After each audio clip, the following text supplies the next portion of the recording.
Yes, one more aspect of the war is what's going on with the Houthis in the Red Sea and the transition from the Red Sea to the Indian Ocean or the Arabian Sea in the south. Basically, the Houthis have blocked one of the busiest shipping lanes in the world. All of the major shipping companies, or I think 4 of the biggest 5 major shipping companies in the world, have now stopped transporting, sending their ships through the Red Sea. This means that the Suez Canal is empty. Most of those ships were heading to the Suez Canal, and as I've told you last week, this is a major transportation link between Asia and Europe. And yet now these ships are going to have to go around Africa, which extends delivery by at least 3 weeks and makes it far more expensive to do this. So here's a shared group funded by Iran, supported by Iran, doesn't do anything without Iran's permission, basically blocking one of the I think it's second or third most busy shipping lane in the world. And the United States and the rest of the world is doing nothing. I mean, they knock out the missiles when they see them fly in the air, but no shipping company is going to risk it. The Houthis are not a particular fierce army. They're not particularly, they have no capacity as compared to the United States or any military, Western military force. But what this has done is it's created an interesting alliance against the Houthis.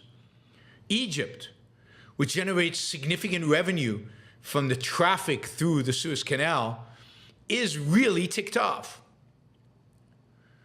Saudi Arabia, that has ports along the Red Sea, unhappy. China, which ships its goods to Europe through the Suez Canal and the Red Sea, very unhappy. Europe, unhappy. The United States is trying to assemble an international force. They're trying to get the Chinese to participate. They're trying to get the Egyptians to participate. They're trying to get the Europeans to participate. They're trying to put together a significant European force to take on the Houthis and to open up the shipping lane. I doubt ground troops would be necessary, but it would require a massive, coordinated, air campaign to destroy the Houthis' capacity and capability or incentive or willingness to continue to blockade the Red Sea. It is possible that this would be coordinated with the Yemeni government that's been fighting a civil war with the Houthis for years now. It might even be coordinated with Saudi Arabia. Saudi Arabia has been helping the Yemeni government fight the Houthis for all these years. It will clearly tick off the Iranians, who basically back the Houthis completely. But it is going to be interesting. This is a campaign which will have to be far more intense than what was done with the Somali pirates. The Houthis have far more sophisticated weapons. They have ground-to-ground missiles. They don't actually have to climb onto the ships. If you remember, the Somali pirates actually wanted the ships and the cargo because they held them ransom, and they would get paid for them. Here, the Houthis just want to destroy. They have no interest in the ships, so they want to bomb these things, which is very difficult to stop. So it's going to be very interesting to see what happens in the months to come. My expectation is that the Chinese are going to try to put pressure on Iran, to put pressure on the Houthis to stop.